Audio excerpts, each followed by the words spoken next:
إن الحمد لله نحمده ونستعينه ونستغفره ونعوذ بالله من شرور أنفسنا ومن سيئات أعمالنا من يهد الله فلا مضل له ومن يضلل فلا هادي له وأشهد أن لا إله إلا الله وحده لا شريك له وأشهد أن محمدا عبده ورسوله يا أيها الذين آمنوا اتقوا الله حق تقاته ولا تموتن إلا وأنتم مسلمون يا أيها الناس اتقوا ربكم الذي خلقكم من نفس واحدة وخلق منها زوجها وبث منهما رجالا كثيرا ونساء واتقوا الله الذي تساءلون به والأرحام إن الله كان عليكم رقيبا يا أيها الذين آمنوا اتقوا الله وقولوا قولا سديدا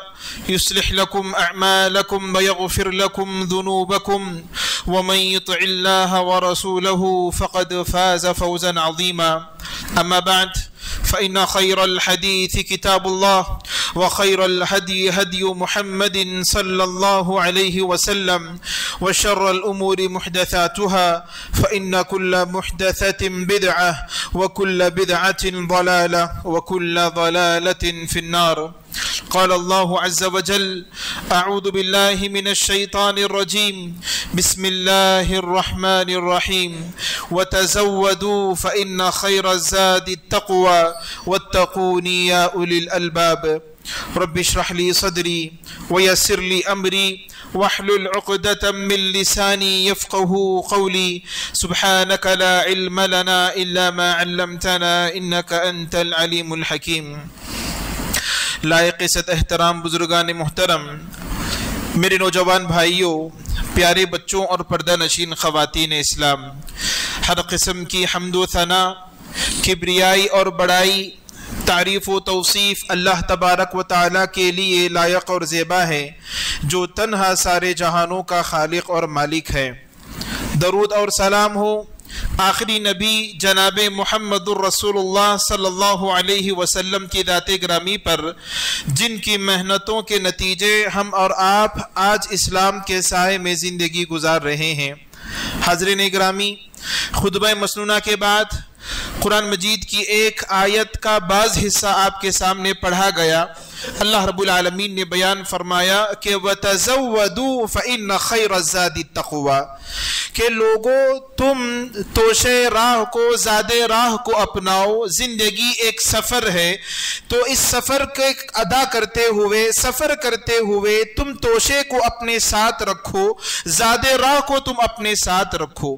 اور آگے بیان فرمایا کہ سب سے بہترین اور عمدہ سفر میں جو توشہ بندہ اپنے ساتھ رکھ سکتا ہے وہ ہے تقوی کا توشہ، اپنے ساتھ اس کو رکھنا چاہیے۔ وَاتَّقُونِ يَا أُولِي الْأَلْبَابِ، اللہ رب العالمین نے بیان فرمایا کہ اے عقل مندوں، اے عقل سلیم رکھنے والوں، تم اللہ تبارک و تعالی ہی سے ڈرو، اللہ تبارک و تعالی کا تقوی اختیار کرو۔ حاضرین گرامی، اس آیت کے اندر اگر ہم غور کریں گے تو دو باتیں ہم کو اللہ تبارک و تعالی نے بیان فرمائی۔ ایک تو یہ کہ یہ زندگی یہ ہمیشہ کی زندگی نہیں ہے، اس زندگی کو ہمیں کسی نہ کسی وقت میں ختم ہونا ہے۔ اگر کوئی 40 سال زندگی گزارتا ہے تو ضروری نہیں کہ وہ اس کے بعد کا 1 سال گزارے۔ اگر کوئی 50 سال کی زندگی جیتا ہے تو ضروری نہیں کہ اس کے بعد کی وہ 1 سالہ زندگی گزارے، یا پھر 1 لمحہ کی زندگی کا کوئی بھروسہ نہیں ہے، لہٰذا یہ ختم ہونے والی زندگی ہے۔ تو اس زندگی میں جو توشہ ہم کو ساتھ لے جانا ہے، جو سامان ہم کو ساتھ لے جانا ہے، وہ تقوی کا سامان ہے۔ اللہ تبارک و تعالیٰ کے تقوی کو مجھے اور آپ کو اپنانا ہے۔ یہ پہلا نقطہ اس آیت کے اندر اللہ تبارک و تعالیٰ نے بیان فرمایا۔ دوسرا نقطہ جو ہم کو بیان فرمایا اللہ رب العالمین نے وہ یہ کہ وَاتَّقُونِ يَا أُولِي الْأَلْبَابِ، کہ اے عقل مندوں اللہ تبارک و تعالیٰ کا تقوی اختیار کرو۔ مطلب یہ کہ تقوی وہی لوگ اپناتے ہیں، وہی لوگ اللہ تبارک و تعالیٰ کے ڈر کو اور خشیت کو اپنے دلوں میں بٹھاتے ہیں، جو حقیقی معنوں میں عقل مند ہیں، جو حقیقی معنوں میں عقل سلیم رکھتے ہیں۔ جو تقوی سے خالی ہو کر اپنی زندگی کو گزارتے ہیں، تقوی کو چھوڑ کر اس دنیا سے وہ گزر جاتے ہیں، اللہ تبارک و تعالیٰ کے اس قول کے مطابق، اللہ رب العالمین کے اس فرمان کے مطابق وہ عقل مند نہیں ہے، کیونکہ عقل مند تو اللہ تبارک و تعالیٰ کے تقوی کو اختیار کرتے ہیں، اپناتے ہیں۔ مجسمین کرام، تقوی کس کو کہا جاتا ہے؟ تقوی کیا صرف یہ ہے کہ ہم اللہ تبارک و تعالیٰ کا ڈر اپنے دل میں بٹھاؤ، ایک مفہوم کو ہم نے سمجھ لیا اور اس کی حقیقت پر ہم نے توجہ نہیں دی، اس کی حقیقت کو ہم نے نہیں سمجھا، کیا یہی تقوی ہے؟ علماء نے مختلف انداز میں، مختلف اسلوب میں اور مختلف الفاظ میں تقوی کی تعریف کی ہے۔ تقوی کا مختصر طور پر مطلب یہ ہے کہ ہم نیکیوں کی ایک ایسی دیوار کو بنائیں جو جہنم میں جانے سے ہمارے درمیان اور جہنم کے درمیان ایک مضبوط دیوار نیکیوں کی بننی چاہیے، اسی کو تقوی کہا جاتا ہے۔ بعض علماء نے اس کی تعریف یہ بیان کی کہ کہا تقوی کہتے ہیں ایک ایسی صفت کو جو بندے کو اللہ تبارک و تعالیٰ کے عذاب سے محفوظ رکھے۔ الفاظ کا بس ہیر پھیر ہے، الفاظ کا بس اختلاف ہے، لیکن معنی اور مطلب یہی ہے کہ انسان ایسا عمل کرے جو عمل کے اس کو اللہ تبارک و تعالیٰ کی تیار کردہ عذاب سے اور جہنم سے اس کو بچائے رکھے۔ میرے بھائیو، تقوی کی بڑی اہمیت ہے۔ اللہ کے نبی صلی اللہ علیہ وسلم، ہم جانتے ہیں اس دنیا کے اندر مخلوقات میں اللہ تبارک و تعالیٰ کے بعد مخلوقات میں اگر ہم کسی سے سب سے زیادہ محبت مجھ کو اور آپ کو کرنی چاہیے وہ اللہ کے نبی صلی اللہ علیہ وسلم سے کرنی چاہیے۔ آپ صلی اللہ علیہ وسلم نے صحابہ کرام سے مخاطب ہو کر فرمایا کہ انا اتقاکم للہ، کہ اے میرے صحابہ کرام، اللہ تبارک و تعالیٰ سے ڈرنے کے لوگوں، جتنے بھی لوگ ہیں تمام لوگوں میں سب سے زیادہ تقوی، سب سے زیادہ میں اللہ تبارک و تعالیٰ سے ڈرتا ہوں۔ آپ اندازہ لگائیے کہ نبی کریم صلی اللہ علیہ وسلم کی شخصیت اللہ تبارک و تعالیٰ سے تقوی کا اظہار کر رہی ہے۔ میں اور آپ بحیثیت اللہ کے نبی کے امتی کے، محمد صلی اللہ علیہ وسلم کے امتی کے، میرا اور آپ کا سب سے بڑا فریضہ یہ ہونا چاہیے کہ آپ صلی اللہ علیہ وسلم کی اس صفت کو میں اور آپ اپنی زندگیوں میں اپنائیں۔ تقوی کی اہمیت کا اندازہ اللہ تبارک و تعالیٰ کے اس قول سے آپ لگا سکتے ہیں۔ اللہ رب العالمین نے بیان فرمایا وَلَقَدْ وَصَّيْنَا الَّذِينَ أُوتُوا الْكِتَابَ مِنْ قَبْلِكُمْ وَإِيَّاكُمْ أَنِ اتَّقُوا اللَّهَ۔ دو طرح سے ہم یہاں پر اندازہ ہوتا ہے تقوی کی اہمیت کا۔ ایک تو یہ کہ ہم سے پہلے جو امتیں گزر چکی ہیں، ہم سے پہلے جو اقوام گزر چکے ہیں، اللہ تبارک و تعالیٰ نے ان کو بھی تقوی کا حکم دیا، فرمایا کہ اے لوگوں، میں تم سے پہلے جو لوگ گزر چکے ہیں ان کو بھی اور تم کو بھی تقوی کی وصیت کرتا ہوں۔ یعنی کہ ہم سے پہلے جو لوگ گزر چکے ان کو بھی تقوی کی وصیت کی گئی اور ہم کو بھی تقوی کی وصیت کی گئی۔ یہاں پر غور کرنے والی بات یہ ہے کہ ایک تو اللہ رب العالمین نے حکم دیا، پہلی آیت جو آپ کے سامنے بیان کی گئی وَاتَّقُونِ يَا أُولِي الْأَلْبَابِ، کہ اے عقل مندو تم کو مجھ سے ڈرنا ہے، اللہ رب العالمین کا تقوی اختیار کرنا ہے۔ یہاں پر اللہ رب العالمین نے حکم دیا اور دوسری آیت میں اللہ رب العالمین نے وصیت کی، اور وصیت کس کو کہا جاتا ہے؟ انسان کے جو قیمتی لمحات، مثال کے طور پر اگر ایک انسان کی بات اگر ہم کہیں، اس دنیا سے اگر وہ رخصت ہوتا ہے تو مرنے سے پہلے جو آخری چیزیں وہ اپنے ورثاء کو، اپنے گھر والوں کو جو بتاتا ہے اس کو وصیت کہا جاتا ہے۔ اللہ تبارک و تعالیٰ نے بڑی اہمیت کے ساتھ تاکید کرتے ہوئے حکم دیا وَلَقَدْ وَصَّيْنَا الَّذِينَ أُوتُوا الْكِتَابَ مِنْ قَبْلِكُمْ وَإِيَّاكُمْ أَنِ اتَّقُوا اللَّهَ، کہ اللہ تبارک و تعالیٰ کے تقوی کو اختیار کرنے کی وصیت اللہ تبارک و تعالیٰ نے کی۔ اور اس کے علاوہ اگر آپ دیکھیں قرآن مجید کا مطالعہ کریں تو انبیاء کرام کی بھی یہ وصیت رہی۔ حضرت ہود علیہ السلام اپنے قوم والوں سے کہا اذ قال لهم اخوهم ہود الا تتقون، قوم والوں سے کہا کہ اے لوگوں، کیا تم اللہ تبارک و تعالیٰ کا ڈر اختیار نہیں کرتے ہو؟ اللہ تبارک و تعالیٰ کا ڈر تم کو نہیں ہے۔ حضرت صالح علیہ السلام نے کہا اذ قال لهم اخوهم صالح الا تتقون، کہ اے لوگوں، کیا تم اللہ تبارک و تعالیٰ سے ڈرتے نہیں ہو؟ اللہ کے نبی صلی اللہ علیہ وسلم نے حدیث بیان فرمائی، کہا اتق اللہ حیثما کنت، کہ تم جہاں کہیں پر بھی رہو اللہ تبارک و تعالیٰ کا تقوی اختیار کرو، اللہ تبارک و تعالیٰ سے ڈرتے رہو۔ میرے بھائیوں، ہم اور آپ یہاں پر جو حاضر ہیں، تقویٰ کس کو کہتے ہیں؟ تقویٰ اللہ تبارک و تعالیٰ کے لیے ہونا چاہیے۔ میرا اور آپ کا یہاں پر آنا یا پھر کوئی بھی عبادت کرنا، یہ کوئی روایت نہیں، یہ کوئی فارمیلٹی نہیں کہ آج جمعے کا موقع ہے ہم کو نہا دھو کر مسجد میں حاضر ہونا ہے، خطبہ جمعہ میں جو کہا جا رہا ہے سنے یا نہ سنے، 2 رکعت نماز ادا کر لینی ہے، یہی جمعہ ہے۔ اگر اس کو فارمیلٹی کے طور پر، روایت کے طور پر اگر ہم انجام دیتے ادا کرتے ہیں تو یاد رکھیے یہ ہماری عبادت نہیں ہے اور یہ تقویٰ نہیں ہے۔ تقوی اللہ تبارک و تعالیٰ کے لیے ہونا چاہیے، اور تقوی کا محل اللہ کے نبی صلی اللہ علیہ وسلم نے بیان فرمایا، التقوی ہا ہونا، تقوی یہاں پر دل میں جو ہمارے ارادے ہوتے ہیں، دل میں ہماری جو نیت ہوتی ہے، سامنے والے سے دشمنی ہے لیکن مسکرا کر اس کے سامنے بات کر رہے ہیں، دل میں زبان میں اسی کے لیے بد دعائیں نکلتی ہیں لیکن اس کے سامنے ہم اس کے لیے خیر خواہ بن کر ثابت ہوتے ہیں اور اس کے سامنے اچھے بن کر ثابت کرنے کی کوشش کرتے ہیں۔ یاد رکھیے تقوی نہیں، تقوی دل میں جو ارادہ ہوتا ہے، دل میں جو تقوی کا مقام دل ہوتا ہے۔ اسی لیے اللہ رب العالمین نے بیان فرمایا، فلا تزکوا انفسکم، کہ لوگوں کے سامنے 4 میٹھے بول بول کر تم اپنے آپ کو اچھا ثابت مت کرو، اپنے آپ کو اچھا مت سمجھو، کیونکہ ہم کتنے اچھے ہیں، ہم کتنے سچے ہیں، اس کا اللہ تبارک و تعالیٰ کو، اللہ رب العالمین کو علم ہے۔ اللہ رب العالمین نے بیان فرمایا، هو اعلم بمن اتقى، کون کتنا تقوی اختیار کرتا ہے، کون کتنا اللہ تبارک و تعالیٰ سے ڈرنے والا ہے، اس کا علم اللہ تبارک و تعالیٰ کو ہے۔ میرے بھائیوں، خلاصہ کلام اس کا یہ ہے کہ تقوی کہتے ہیں مکمل اسلام کو، مکمل دین کو تقوی کہا جاتا ہے۔ تقوی کا مطلب جو صرف ہم کہتے ہیں کہ اللہ رب العالمین کا ڈر، خوف، اگر اس کو ہم وسیع معنوں میں دیکھیں تو تقوی کا آغاز ہوتا ہے، سب سے پہلا تقوی کا جو زینہ ہے وہ عقیدہ توحید ہے۔ توحید ہی کے خاطر اس دنیا کے اندر انبیاء کرام کو بھیجا گیا، انبیاء کرام نے اپنے جانوں کا نذرانہ اسی عقیدہ توحید کے لیے پیش کیا، صحابہ کرام نے اپنے خون کے ذریعے سے توحید کو پروان چڑھایا، اور صحابہ کرام کے زمانے میں یا پھر اس کے بعد ہمارے اسلاف کے زمانے میں اسی توحید کے خاطر بچوں کی قربانیاں دی گئیں، خواتین نے اپنی قربانیاں دی، اسی توحید کے خاطر ہی اللہ کے نبی صلی اللہ علیہ وسلم کو تکلیفیں دی گئی، پریشان کیا گیا، مسلمانوں کو شیب ابی طالب میں قید کر دیا گیا، کھانے پینے سے روک دیا گیا اسی عقیدہ توحید کی وجہ سے۔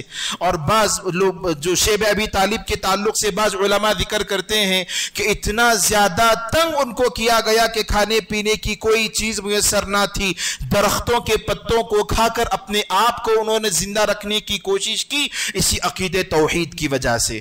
اور یہ بھی بات ملتی ہے کہ چمڑا، جانوروں کا جو چمڑا ہوتا ہے، آج ہمارے پاس اس کی کوئی حیثیت نہیں، اللہ تبارک و تعالیٰ نے بے شمار نعمتیں مجھے اور آپ کو دی۔ صحابہ کرام کے تعلق سے بات آتا ہے، اپنی بھوک کو مٹانے کے لیے جانوروں کا جو سوکھا چمڑا ہوتا ہے اس کو پانی میں بھگا کر چوس لیا کرتے تھے اور اپنے آپ کو زندہ رکھنے کی کوشش کرتے تھے اسی عقیدہ توحید کی وجہ سے۔ یہ جو ساری قربانیاں صحابہ کرام نے اور انبیاء کرام نے جو پیش کی اسی عقیدہ توحید کی بنیاد پر پیش کی۔ آج ہمارے پاس کیا ہے؟